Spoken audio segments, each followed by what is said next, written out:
Naja here, and in this video I will show you exactly how to stop overthinking and overanalyzing. I will provide a powerful process that can easily get great results while also using practical, easy to apply methods. I remember when I first arrived in Australia, I was excited to start working in my domain, the civil engineering field. But I got rejected as my experience and studies didn't comply with the Australian standards. And if I had to work, I'd have to study some courses all over again with a big fee on top of it. I went through a lot of situations, and from that, there were two routes I could have gone. I could have gone down the road of feeling as if I am a victim, like guilty mentality, like why did this happen, and constantly beat myself up about it. Or I could respond to the situation and think about what to do with what I have now. Thank goodness I chose the second option. And later down the road, I started exploring the personal development field. And if you have watched The Secret or any personal development guru, they always concentrate on the power of your thoughts. They're always on about thoughts create reality, and you need to pay attention to your thoughts. Now, of course, that sounds so good in theory, but when I started applying it, it wasn't easy at all.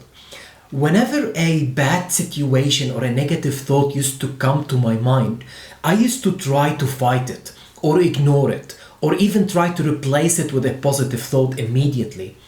And guess what? It didn't work well for me. Later on, when I dived deeper into the science of consciousness, I discovered something amazing. Of course, with the help of books, precisely the book Power of Now by Eckhart Tolle, I think, and Power versus Fold by Dr. David Hawkins.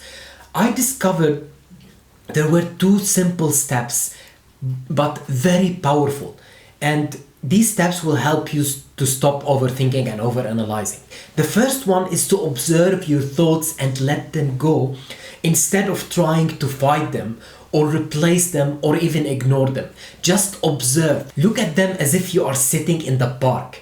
And consider the people that are passing by like they are your thoughts.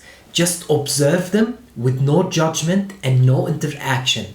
If you were in a park sitting and watching people go by, you won't go to someone you don't like, for example, and try to change how they look or how they talk or how they walk. You just observe and then watch them go on with their life. Do the same with your thoughts. Also, some people try to ignore the thoughts, but by doing so, you are not solving the issue. They will keep on visiting you until you let them go. If you want to step it up a level, try this method while meditating. Just sit down and welcome any thought that comes to your mind. And instead of beating yourself to thinking about it or trying to shoo it away, smile, look at it, and in your mind, let it go. Watch it leave. Just like in the park, as I said before, if someone passed you, you wouldn't try to follow them. You wouldn't try to control the way they're moving. The second step is to stop identifying yourself as an overthinker.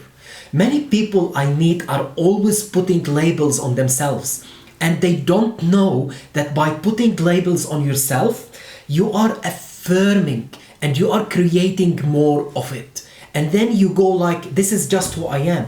This is not who you are. This is who you think you are. And if you change your perception about it, if you change the way you look at how you identify yourself, everything around you will change.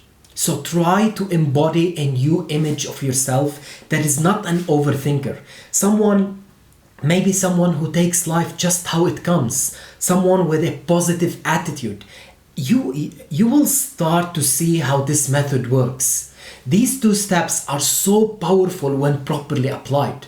I ask you to apply them immediately if you are someone who overthinks or if you are someone who analyzes things way too much.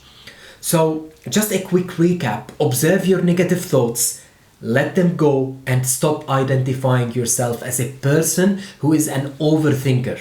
I hope you enjoyed this video. Much love, stay safe, and take care.